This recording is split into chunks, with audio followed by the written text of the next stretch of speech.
स्वर्गात आकाश गंगा गंगेला सोनेरी घाट.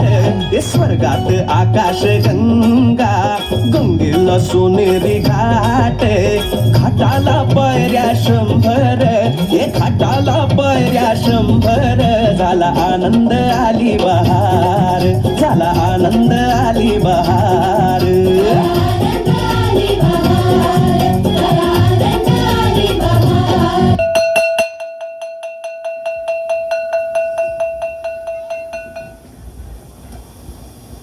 अरे देवा, घंटा वाजली.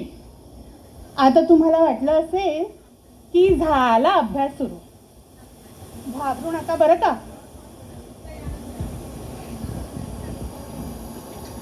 मी आज काही तुम्हाला कुठला धडा शिकवणार नाहीये बरं का.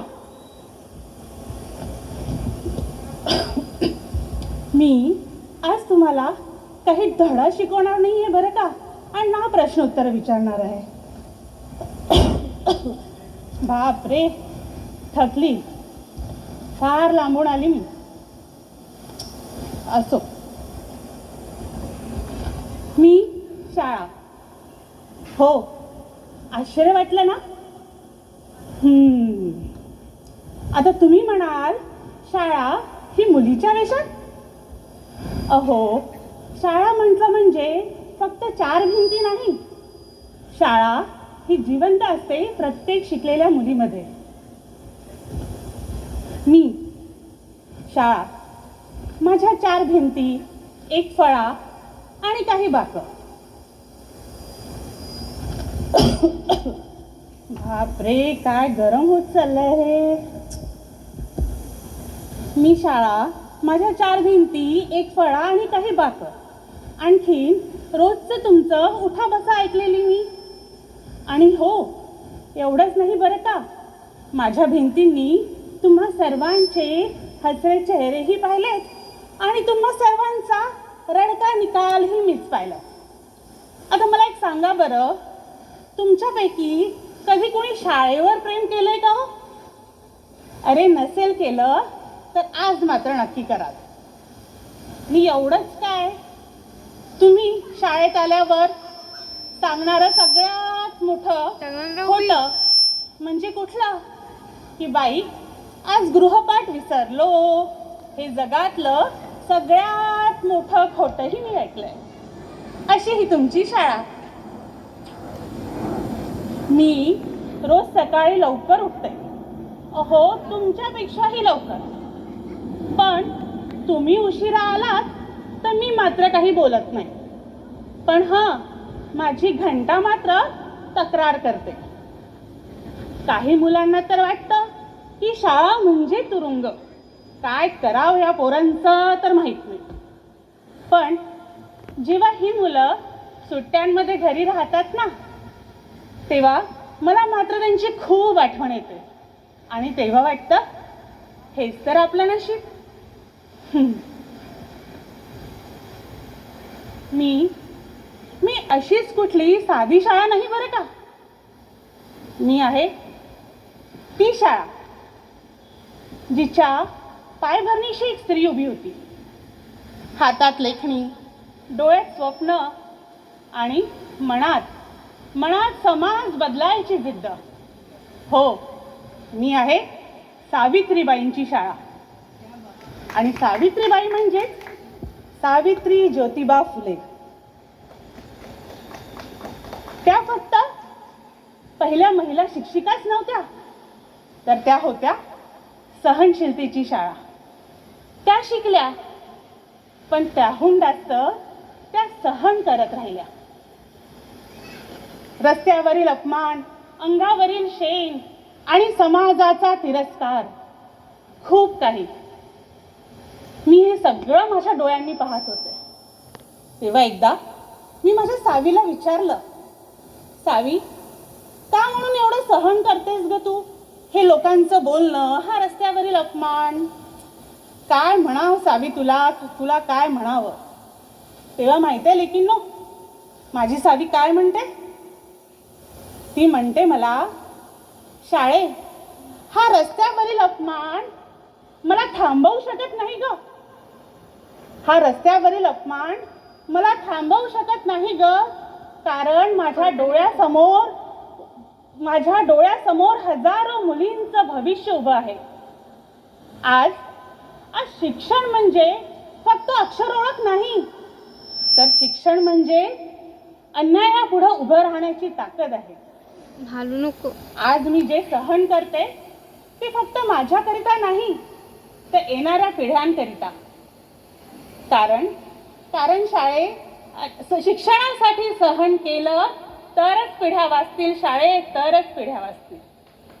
मी अगदी शांतपणे माझ्या सावीकडे पाहत होते.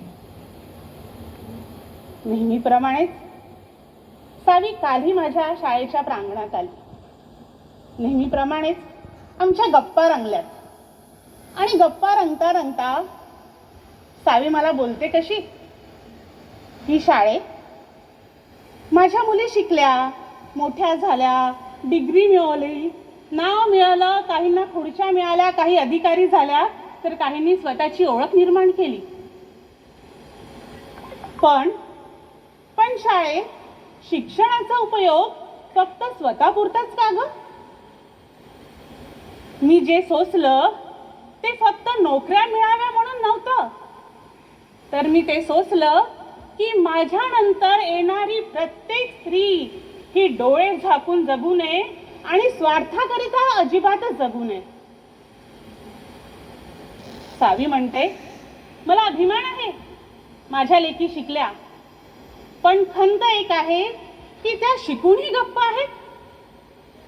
मी पाहते तर काय, आज एक स्त्री म्हणून दुसऱ्या स्त्रीसाठी कधी उभी राहते का ग? घरात, समाजात जर एखाद्या स्त्रीवर अन्याय होत असेल तर ती आवाज उठवते का ग? आणि आता तर लेकी म्हणतात, काळ बदलला. वा, काळ बदलला, तर मी काय पाहते की एक स्त्रीच दुसऱ्या स्त्रीची शत्रू होत चाललेली आहे.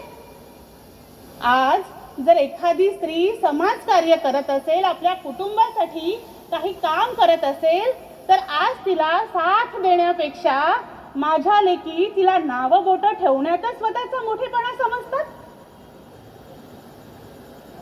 सावीचे हे प्रश्न ऐकून मी तिच्या समोर नुसती स्तब्ध उभी होती आणि विचारात पडली, काय उत्तर द्यावं.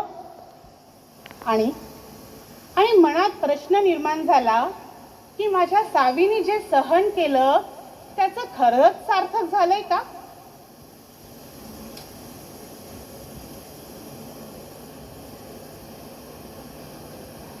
आणि आज ह्याच प्रश्नाचं उत्तर शोधण्याकरिता मी इथे आलेली आहे. माझ्या शिकलेल्या लेकींनो, मला तुम्हाला आज काही विचारायचं नाही, तर एक प्रश्न विचारायचा आहे. मला आज तुम्हाला काही सांगायचं नाही, तर एक प्रश्न विचारायचा आहे की माझ्या सावीने आज जर सहन केलं नसतं तर तुमच्या हातात लेखण्या असत्या का? आणि आज तुम्ही हा जो भव्य दिव्य महिला दिन साजरा करतात आहात, हा दिन सुद्धा आपल्या नशिबी असता. आज तुमचं शिक्षण एक स्त्री म्हणून दुसऱ्या स्त्रीसाठी उभं राहू शकत नाही, तर माझ्या सावीची खंत कधीच संपणार नाही, कधीच संपणार नाही, कधीच संपणार नाही.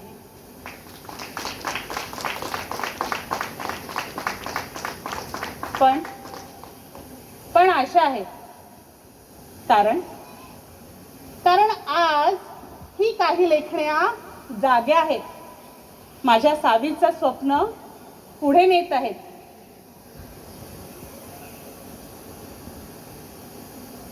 आजही काही लेखण्या जाग्या आहेत आणि माझ्या सावीचं स्वप्न पुढे नेत आहे.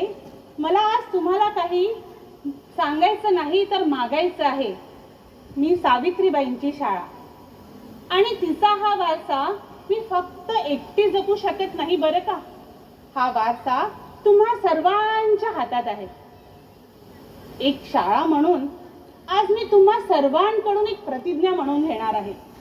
तुम्ही खरंच स्वतःला सावीची लेक समजत असाल तर ठेवा आपल्या हृदयावरती हात आणि म्हणा माझ्या मागे माग, मी प्रतिज्ञा करते की मी शिकेन, पण फक्त स्वतःसाठी नाही, तर मी शिकेन समाज बदलण्यासाठी.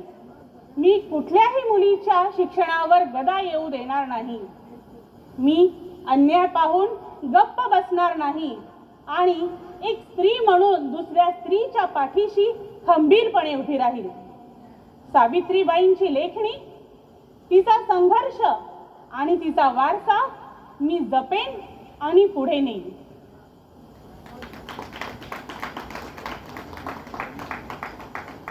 आता कुठे मला हलकं वाटतंय. असं वाटतंय की माझ्या सावीने जे सहन केलं ते वाया जाणार नाही. कारण तुमच्या सर्वांच्या डोळ्यामध्ये मला माझ्या सावीचं स्वप्न परत जिवंत झालेलं दिसते आहे. चला, माझं येण्याचं कुठेतरी सार्थक झालं असं मला वाटतंय. एवढंच सांगायचं होतं लेकींनो, म्हणून आली होती.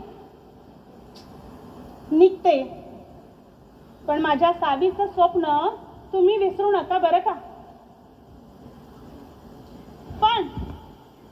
पण ऐका, शाळा फक्त प्रतिज्ञा घेऊन सुटत नसते बरं का. शाळा म्हटलं म्हणजे थोडी धमाल तर आलीच, हो की नाही लांजेवार बाई?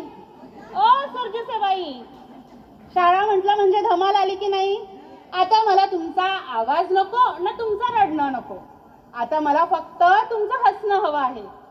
ए ढोलवाले दादा, वाजव की रे. चला परत सावित्रीच्या स्वप्नांवर एकदा ताल धरूया. वाजव.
शिकत राहा.